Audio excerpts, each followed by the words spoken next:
જય માતાજી દર્શક મિત્રો, આ છે અમારું ખેડ, જે કહેવાય કે ગોસા નવા ગામથી મિત્રાળા વાળો રોડ. અને તમે અહીંથી જોઈ શકો કે ખેડ એટલે ચોમાસામાં માત્ર 1 કિલોમીટર એક ખેતરવાળે તમે ખેતરમાં ન હાલી શકો એટલા પાણી ભર્યા હોય આ ખેતરોમાં. આજે 5 અને 23-24 તારીખના રોજ આ વિડીયો ઉતારું તો તમે જોઈ શકો કે અહીંથી છેક સામે બૈડો દેખાય, કે બૈડો જો તમને બૈડો દેખાતો. અને કહેવાય કે અહીંથી તમારે 100 ખેતરવાળે ટપવું હોય ને તો ખેતરમાં ટપી શકો એટલા ચોખ્ખા ખેતર થઈ ગયા છે.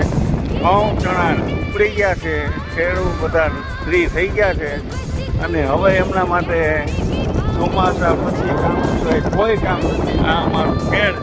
અને આવો અમારા ખેડમાં ખેડ વિસ્તાર વતી તમારા બધા લોકોનું મારા વ્લોગમાં સ્વાગત છે. જય માતાજી.